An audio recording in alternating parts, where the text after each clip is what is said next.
Hey everyone! Due to the unforeseen popularity of my Bugs Bunny Lost in Time references video, today I'll be covering the references in its indirect sequel, Bugs Bunny and Taz Time Busters, as requested. Hey! If you're here for Bugs Bunny and Taz references alone, I suggest skipping to this time in the video. But first of all, I just want to cover a couple things that I missed in the last video.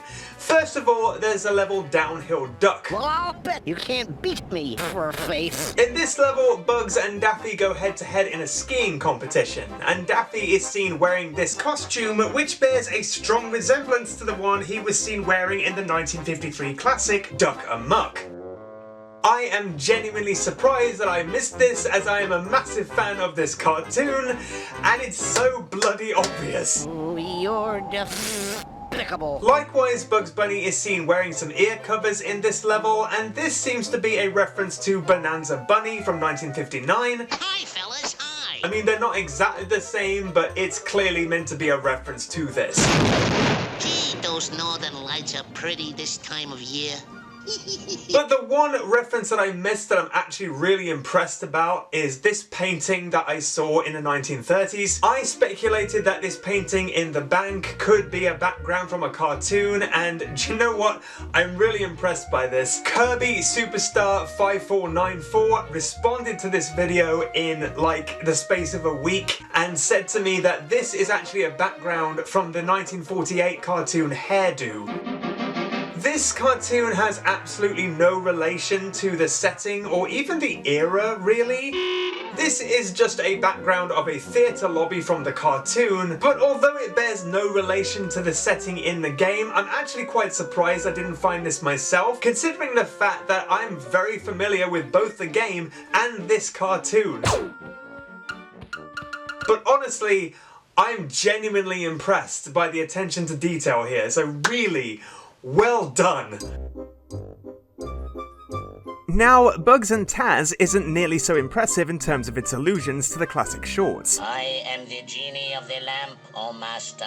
As I have said previously in my reviews, many levels in Lost in Time are directly based on certain shorts from the Golden Age. Come back here, you mangy mutineering rabbit! While the references in Bugs and Taz aren't nearly so prolific and are a little more obscure.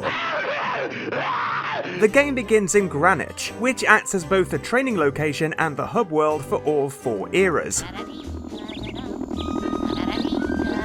Pest controller Daffy Duck arrives at Granny's clock tower to dispose of a rodent. The name of the company for whom he works is derived from a 1960s DePatie Freeling cartoon titled It's Nice to Have a Mouse Around the House. Is this the Jet H Pest Control? Well, I have a pest. I want control. The mouse in question obviously referring to Speedy Gonzales, who was inexplicably Daffy's arch nemesis during this dark era for the Looney Tunes. Yeah! No, it's over here. As was the case with the Carrot Factory in the first game, the rodents here may possibly be derived from Hubie or Bertie. Riot! I still don't know which one. Although, you know what? Close up he looks a little different, so this might be a case of mouse-taken identity. The opening clip also sees the introduction of the Tasmanian Devil, who sends all the Lost in Time characters into a frenzy. Hey, excuse me. What's up, Doc? Hello? The way in which this scene plays out is a callback to Taz's early appearances, in which he'd spin onto the scene and wreak havoc. The first occurrence of this is in Taz's debut cartoon, Devil May Hare, from 1954, although most of Taz's introductions in these classic shorts are incredibly similar, with one or two utilising the exact same animation. Did you ever have one of those days when you felt invisible? This one might seem a little tenuous, but I've always assumed that Bugs Bunny's aside here is a reference to a somewhat similar line from 1946's Hair-Raising Hare. Did you ever have the feeling you was being watched? At some point during the tutorial, Bugs needs to sneak past a bulldog, and I'm not certain, but it looks very similar to the dog seen in the bank in Lost in Time. Hey! This surprises me, as I figured this would be a good opportunity for Granny's dog Hector to make an appearance. But I don't actually know who, if anyone, this blue dog is supposed to represent. Can anybody shed some light on this? If you know who this dog is supposed to be, please leave a comment. Marvelous! With enough gears to fix the clock tower, we can start time travelling, beginning with the Aztec Era. This is the only era across both games to not be based on any specific cartoon, which is interesting to me as there are many Looney Tunes cartoons set in various historic time periods that could easily have served as inspiration. It's rather surprising that Bugs and Sam have very little interaction here. I kinda see this as a bit of a missed opportunity, as it feels rather bland and forgettable to me. You better not be trying to trick me, Rabbit! Considering the multitude of Bugs and Sam shorts, there's an untapped goldmine of material they could have used. Regardless, this does not mean it's devoid of any references. The Sacred Ride level sees the return of the dragon from 99 Bugs, previously seen in the medieval period in the last game. He even makes the same noise when he gets hit. Meanwhile, in the baboon realm, Gruesome Gorilla reigns supreme. For some reason, despite the fact that he's a gorilla, not a baboon. But anyway... This later culminates in a fairly rudimentary boss fight. I guess that's what you call guerrilla warfare. Although this isn't strictly based on any particular cartoon, the presence of Gruesome Gorilla and Bugs Bunny in the jungle reminds me personally of 1948 cartoon Gorilla My Dreams, Gruesome's debut cartoon. As a side note, Gruesome also appears in Hurdy-Gurdy Hair in 1950. And you could argue there may be some tangential link between this boss fight and the 1959 short Apes of Wrath, as this is a semi-remake of Gorilla My Dreams. Although Gruesome here is replaced by a gorilla named Elvis in this cartoon. Elvis, look! It's arrived! So I'm inclined to believe that any connection to this cartoon is completely unintentional. Also, I know this is a references video and not a review, but while I'm here, I just want to say that when I replayed this, I actually began to wonder whether this era was initially intended to be a later stage of the game.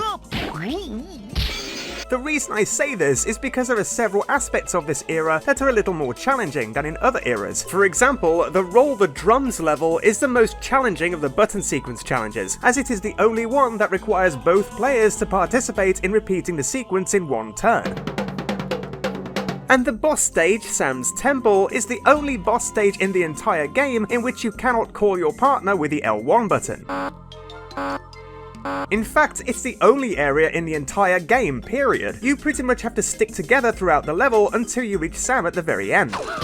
Again, this is really nothing to do with this video, I just thought I'd throw it in as an observation.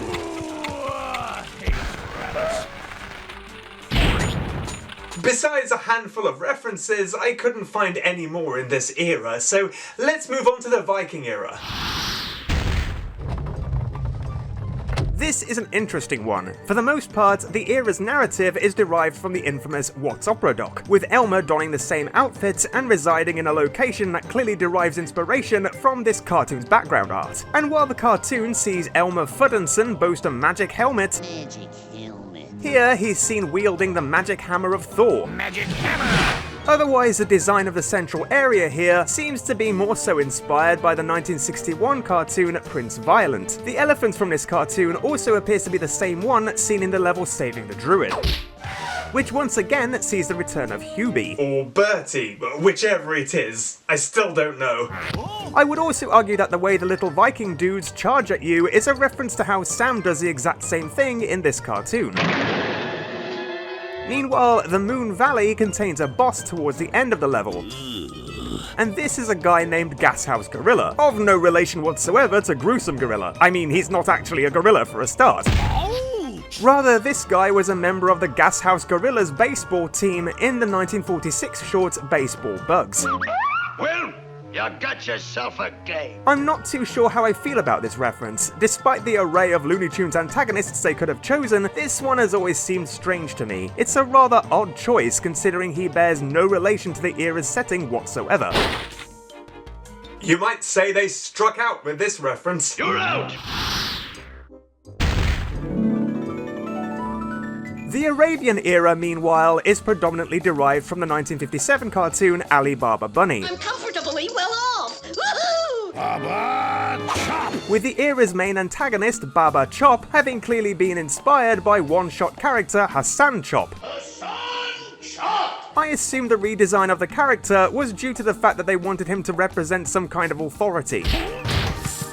As such, he has more of a regal, well-groomed appearance here, although the name change is a mystery to me.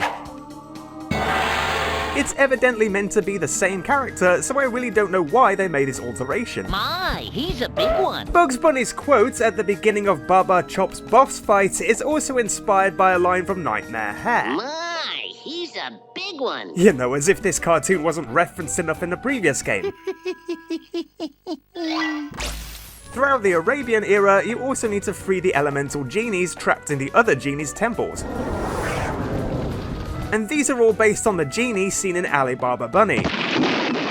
Dog, you have desecrated the spirit of the lamp. Bring back that lamp! Now and again, we encounter Caliph Hassan Fefa, Ouch! who was previously seen in 1948 cartoon Aladdin is Lamp. Aladdin's lamp! He shows up in the plate spinning challenge and the magic carpet ride, which I also think is likely inspired by this cartoon. Though I am aware that there are other instances in the Looney Tunes canon of Bugs riding a magic carpet, including 1982 compilation movie 1001 Rabbit Tales. Once again though, this is possibly not based on a specific cartoon. Any resemblance could indeed be a coincidence. You might say this one's a little, up in the air. And I can't see any other references in this era, so now it's time to visit a whole new world. Ha! See what I did there?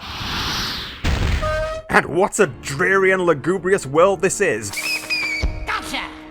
No, I got you. Finally, the Transylvanian Era is predominantly based on the 1963 cartoon Transylvania 65000, which also features Count Bloodcount as its main antagonist. Abracadabra. Another one? They ought to screen this place. This era also sees Daffy consume a potion that transforms him into a big, hideous green monster duck.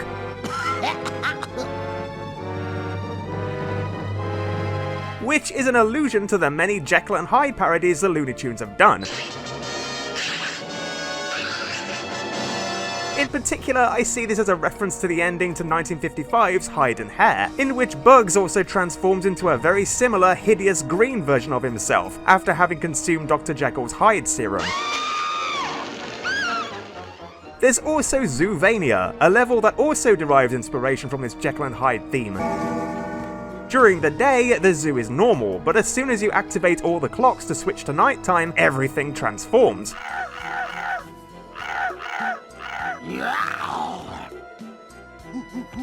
Again though, there's no direct reference to any particular cartoon, but other cartoons with similar themes include Dr. Jekyll's Hyde and Hide and Go Tweet.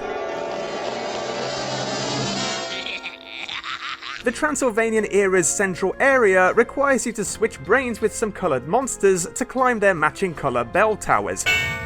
And these monsters all look a lot like one of the Monstars from Space Jam. Count Bloodcount's castle is entirely derived from Transylvania 65000. Now I crush you! Including his attack move, which sees the Count try to crush you with a slab. Now I will crush you. And finally, Taz is taught a new ability in this era, which sees him utilize bubblegum to reach new heights. This is a direct reference to his debut cartoon, Devil May Hare, in which he inadvertently blows a bubble so big that it carries him away.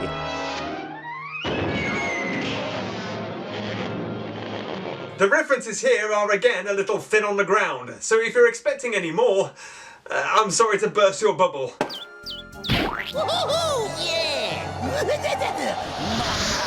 With everything returned to normal, Bugs and Taz return to Greenwich, and Daffy is also saved from the Count.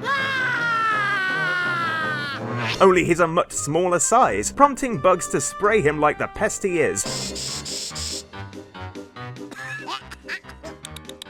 You know, Granny, you may want to get some references before you hire your next exterminator. This ending is once again a reference to Alibaba Bunny, in which Daffy is shrunk by the genie.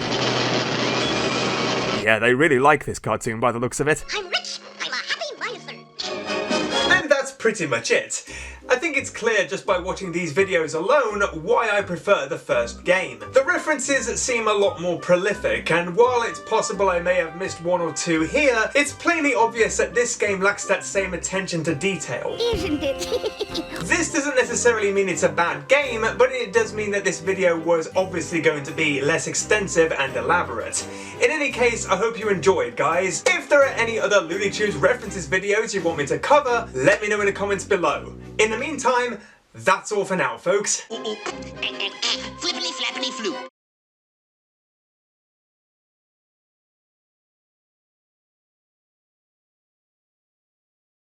That's it for now. Goodbye.